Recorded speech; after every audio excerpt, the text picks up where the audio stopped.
Halo, selamat malam. Perkenalkan, nama saya Novianti, SEMAK.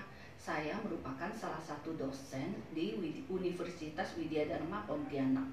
Mata kuliah yang saya ampu adalah pengantar akuntansi 2. Mata kuliah pengantar akuntansi 2 merupakan salah satu mata kuliah yang mengajarkan mengenai konsep akuntansi untuk mengukur dan menilai, mencatat, serta menyajikan akun-akun yang terdapat pada laporan posisi keuangan atau neraca seperti akun kas, piutang dagang, persediaan, dan surat berharga.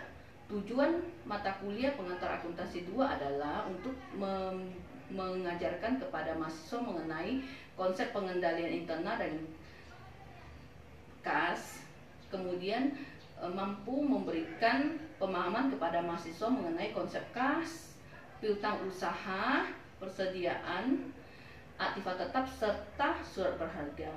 Adapun teknik dan metode pengajaran yang saya gunakan adalah memberikan materi sesuai dengan literatur dan rencana pembelajaran studi yang sudah disampaikan sebelumnya, serta mengerjakan soal latihan bersama dan membahas soal latihan bersama, sehingga mahasiswa sama-sama bisa memahami dan menerapkan konsep-konsep akuntansi dalam pengantar akuntansi 2. Sekian perkenalan diri. Oke, selamat malam semuanya. Apa kabar? Baik, Bu. Malam. Ya, baik ya. Malam, Bu. Ya? Baik, Bu. Oke. Nah, sebelum memulai perkuliahan hari ini, kita ulang sebentar ke RPS ya. Sebenarnya kan RPS ini sudah pernah disampaikan ya sebelumnya. Nah, untuk capaian pembelajaran lulusan CPL dari mata kuliah pengantar akuntansi 2 adalah diharapkan mahasiswa bisa memahami berbagai jenis investasi aset yang ada pada akuntansi, sehingga dapat membangun pola pikir pemanfaatan analisis dalam akuntansi untuk menilai dan mengambil keputusan secara bijak dalam dunia usaha. Kedua, memahami pentingnya analisis investasi aset dalam akuntansi dan metode-metode yang digunakan dalam pengambilan keputusan. Ketiga, memahami latar belakang penerapan investasi aset dalam akuntansi dan metode-metode yang digunakan untuk mendukung pengambilan keputusan dalam dunia usaha. Keempat, memahami fungsi dan proses penggunaan aset dalam dunia usaha.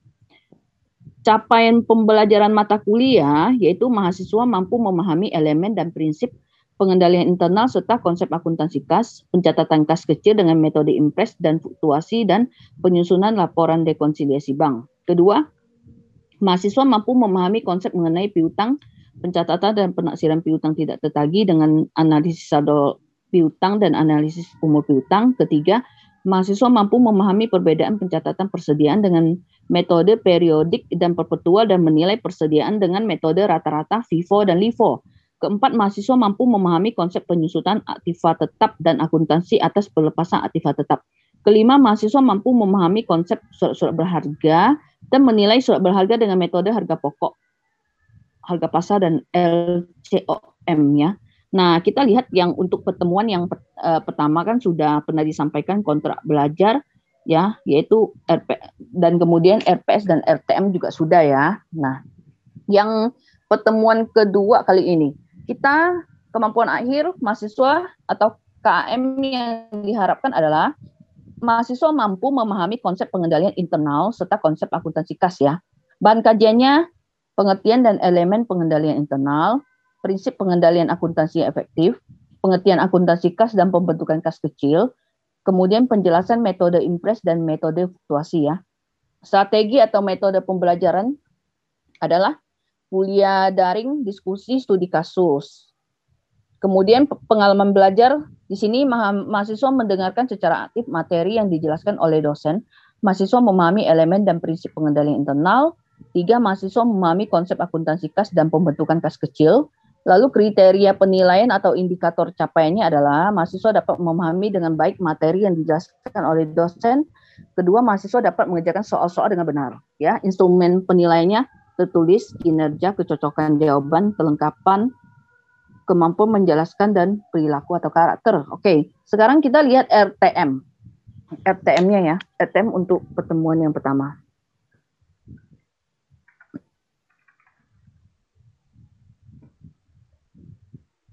Oke. Nah, untuk RTM ada kita lihat ya. Di sini tujuan rencana tugas mahasiswa. Nah, tujuan tugasnya mahasiswa mampu menjelaskan tentang pengertian kas, tujuan pembentukan kas kecil, metode pencatatan kas kecil dengan metode impres dan fluktuasi. Uraian tugasnya yaitu objek garapan yaitu soal latihan berupa studi kasus proses bisnis suatu organisasi atau perusahaan. Hal yang harus dikerjakan atau batasan yaitu tugas mahasiswa menyelesaikan kasus berupa transaksi-transaksi yang akan diaplikasikan pada akun kas dan akun kas kecil dengan metode impres dan fluktuasi beserta jurnal yang diperlukan.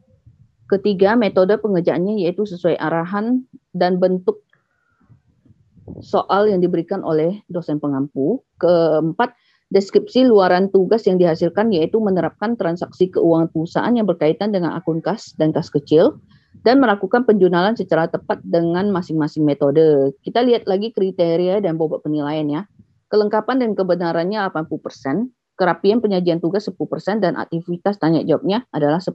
Oke, kita ke materi ya sekarang. Nah, materi kita bab pertama mungkin di antara kalian juga sudah membaca sebelumnya ya.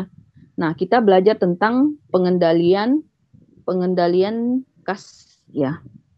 Bab 1 itu masih kas ya. Nah, mungkin ada yang tahu apa pengertian kas? Ada yang mau coba jawab mungkin? Kas itu ada di komponen apa ya? Aktiva apa gitu?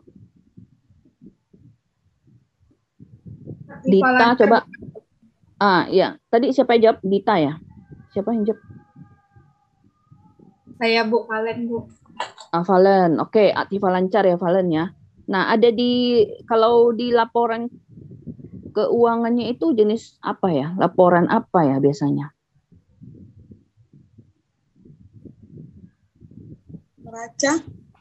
Neraca, oke, laporan neraca atau posisi keuangan ya, nama barunya ya. Yang kalian kenal itu neraca ya. Sekarang dia berubah nama jadi laporan posisi keuangan ya. Nah, oke. Kas itu termasuk aktiva lancar ya, liquid. Nah, pengertian kas itu apa sih ya? Apa yang bisa dikategorikan sebagai kas? Mungkin ada yang mau coba jawab, silakan. Saya ya, kalau mau jawab langsung nama juga ya. Karena kan Natalia Margareta. Ya, silakan Natalia. Sama dengan menggambarkan kepemilikan uang suatu perusahaan. Menggambarkan kepemilikan uang suatu perusahaan. Oke. Kas itu apa? Kalau kita ngomong kas itu apa? Kas kamu ada nggak? Nah, misalnya kamu kerja ya, ditanya. Kamu kasir nih, ditanya. Kas masih ada nggak? Kas itu apa? Uang tunai kan? Uang tunai yang kategori kas itu apa? Apa saja uang tunai kan? Uang tunai berupa uang kertas atau uang logam, apalagi cek yang bisa segera dicairkan itu tergolong kas ya. Beli liat giro itu yang bisa segera cair ya. Wesel yang segera bisa dicairkan. Nah, itu termasuk semua adalah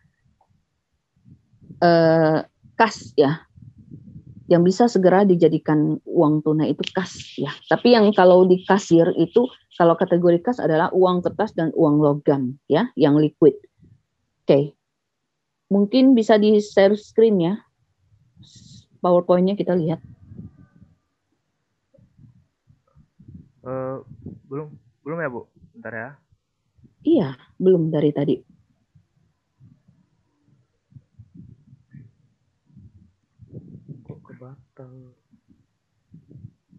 Sudah kah, Bu? Oke, tadi yang judulnya dari awal. Mungkin ada yang nih. Kita bab 1 ya, pengendalian internal dan akuntansi kas ya. Pengendalian internal dan akuntansi kas. Oke, next. Kita ingin lihat dulu tujuannya. Tadi kan kalian sudah ditanya, masih ingat ya, kas, pengertian kas, tergolong kelompok apa dan dalam laporan apa gitu ya. Nah, kita lihat tujuan. Tujuan kita mempelajari bab 1 ini adalah kalian bisa menjelaskan mengenai sifat kas dan pentingnya pengendalian internal terhadap kas. Kedua, memaparkan prosedur dasar untuk menyelenggarakan pengendalian internal terhadap penerimaan kas.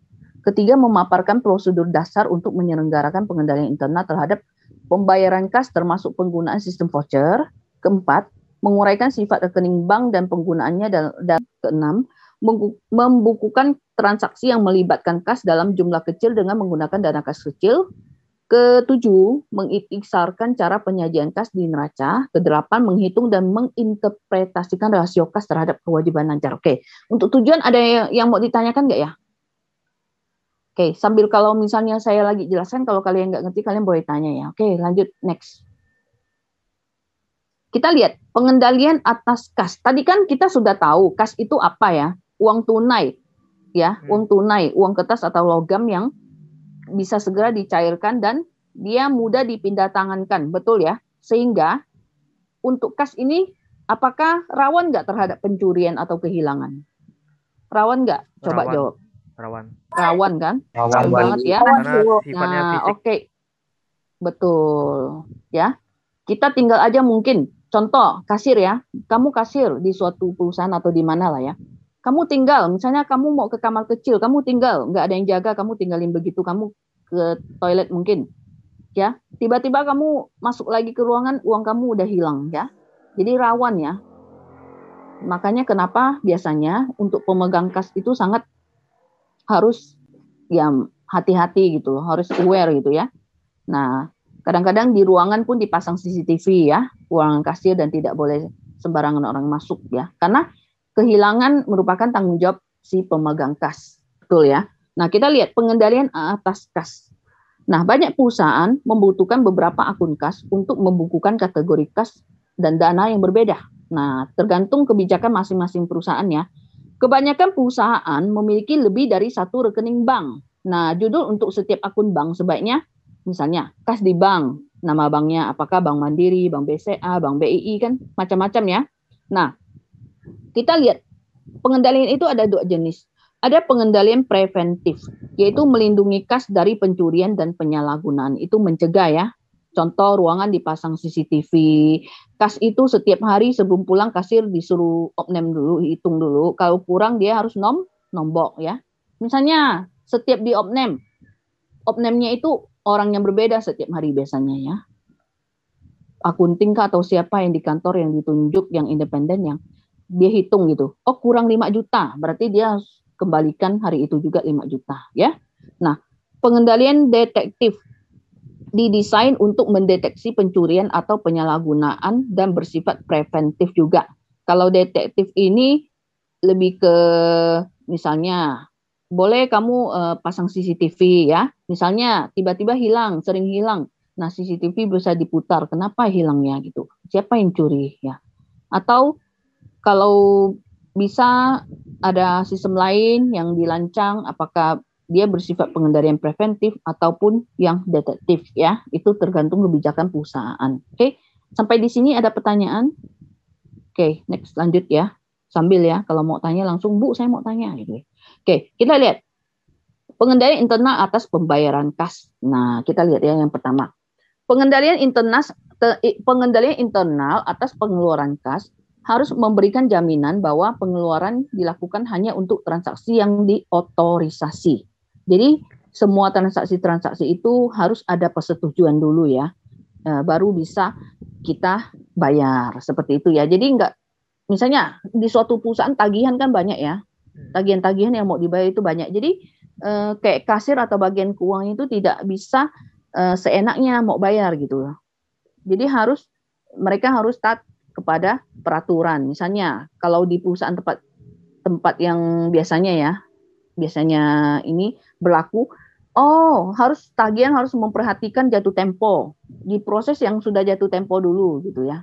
Biasanya kan ada tempo ya, 14 hari, 30 hari itu, atau 7 hari, atau yang langsung harus bersifat urgent, langsung ya kan.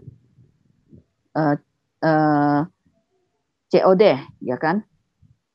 Pokoknya yang ada 1 hari, nggak bisa dipending lama. Nah, dia harus memperhatikan itu. Kemudian harus si pemegang kas, baik itu yang memegang kas atau bank, itu harus meminta persetujuan dulu dari atasannya.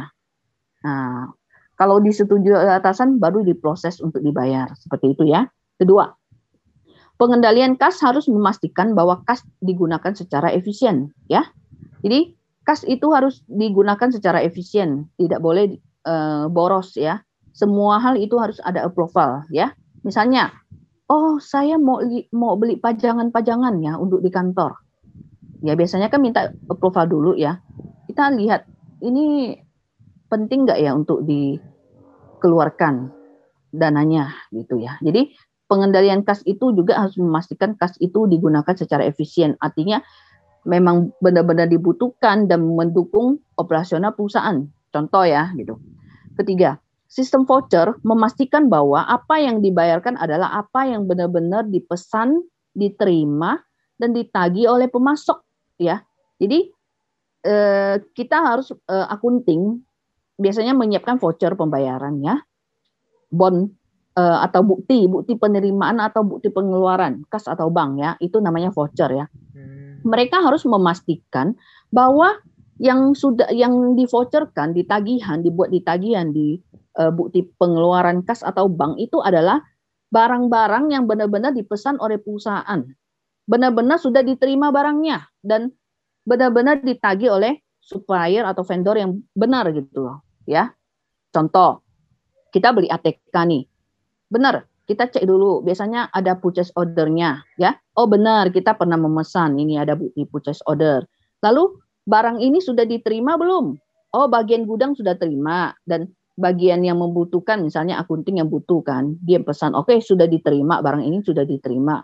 Oke, memenuhi 2 syarat. Oh sudah ditagih dengan benar belum oleh pemasok? Artinya misalnya oleh PTA. Oh benar, ini kita beli dari PTA. PTA ini benar nggak? Sudah menerbitkan kwitansi nggak? Invoice nggak? Benar nggak angka-angka invoice kwitansi? Kamu kalikan lagi. Benar nggak satuan barang dengan jumlah barang dengan satuan barangnya? Lalu kelengkapan dokumennya sudah benar belum? Gitu ya. Nah, vendor ini sudah benar belum? Sudah kasih nomor rekening yang betul belum? Alamatnya sudah betul belum? Kalau dia punya faktur pajak sudah betul belum? Nomor pokok wajib pajaknya, dasar pengenaan pajaknya, PPN-nya, kan seperti itu ya. Kita memastikan dengan betul, itu namanya pengendalian. Oke, next. Oke, sampai di sini ada yang mau ditanyakan nggak? Jelas nggak? Kita lihat. Saya mau bertanya, tadi, ya silakan. Dengan siapa? Maaf, langsung Alfianus. nama. Oke. Alfianus, Bu. Alfianus. Oke, silakan Alfianus. Saya ingin bertanya, apakah benar, Bu, otorisasi transaksi ini adalah transaksi yang memerlukan lebih dari 1 orang untuk menyelesaikannya, Bu? Betul. Kalau di perusahaan itu biasanya dia ada beberapa otorisasi ya. Nah, saya kasih contoh misalnya tagihan sudah diterima sama akunting di perusahaan kan? Akunting akan memproses menerbitkan voucher yang saya bilang ya. Dia cek dulu benar nggak yang tadi saya bilang. Purchase order udah benar belum, cocok dengan tagihan, barang udah diterima belum, semuanya dicocokkan ya, faktur pajak semua kelengkapan udah oke, dia terbitkan voucher bukti pengeluaran kas atau bank ya. Misalnya dia akan membuat kebijakan kalau untuk pembayaran di bawah 2 juta dia pakai kas, kan kecil 1 juta, 1 juta sampai ke bawah saya pakai kas. Tapi kalau udah 1 juta ke atas dia pakai bank ya, karena kan lumayan banyak kerjaan admin kalau harus sering bayar-bayar seperti itu ya. Nah, kebijakannya itu. Kemudian kalau sudah, dia akan memberikan tagihan itu ke bagian keuangan ya. Ada tanda terimanya, saya kasih, oh ini tagihan saya masukkan. Nah, bagian keuangan setelah terima, dia hitung tanggal jatuh temponya. Dia masukkan ke bukunya. Dia kan memegang buku ya, buku bank atau kas. Di situ ada saldo. Nah, saldonya hanya dia tahu ya. Di situ dia akan masukkan. Kalau kurang dananya dia akan minta dana ke pusat atau ke atasan atau ke bagian yang berwenang ya. Kemudian pada saat udah jatuh tempo dia akan memproses tagihan itu. Apakah dia akan, misalnya kalau sekarang perusahaan banyak menggunakan sistem online ya, kayak internet banking ya untuk perusahaan, untuk corporate. Dia upload dulu pembayarannya. Nah, waktu di-upload si atasan dari pemegang yang upload, kasir atau bank ya, pemegang kas atau bank ini akan mengupload. Nah, masuknya ke atasannya. Atasannya akan meminta bukti. Biasanya dia akan cetak, dia masukkan ke sistem, tercetak semua ya. Misalnya di sini dia akan bayar ke PTA, totalnya begini. banknya apa? Kalau sesama bank, misalnya saya contohkan Bank Mandiri. Sesama Bank Mandiri bebas biaya, seperti itu kan. Nah, nanti hasilnya muncul, dia akan upload. Muncul, oh beda bank kena admin berapa. Total yang harus dibayar begini. Dia print, dia lampirkan ke tagihannya. Serahkan ke atasannya. Atasannya akan mengecek, benar nggak nih kan? Udah jatuh temponya udah bener belum? Tagihan ini udah bener belum ya? Nggak cacat gitu ya. Sudah di-approve, sudah betul. Nah, nomor rekening yang diupload sama si kasir benar belum dengan yang tertera di situ, jangan sampai salah bayar ya. Kemudian dia ada tombol kayak token. Jadi kalau kalian punya apa ya, pakai internet banking pribadi kan punya token kan. Nah, sama di corporate itu punya token. Nah, si atasannya ini akan approve. Dia klik tokennya kalau betul. Kalau salah dia reject. Dia minta ganti lagi, upload yang betul. Seperti itu ya. Kalau sudah naik, nah dia udah approve atasan ini, biasanya ada 2 orang otorisasi. Nah, yang satu lagi adalah atasannya lagi yang tadi approval 1. Nah, seperti itu. Nah, atasan dari yang approval 1 ini berarti kita sebut approval 2 ya. Dia akan mengecek lagi betul nggak. Dia sekarang lebih bukan ngecek ke nomor rekening atau apa juga ya. Boleh juga sih kalau mau ngecek lagi ulang ya.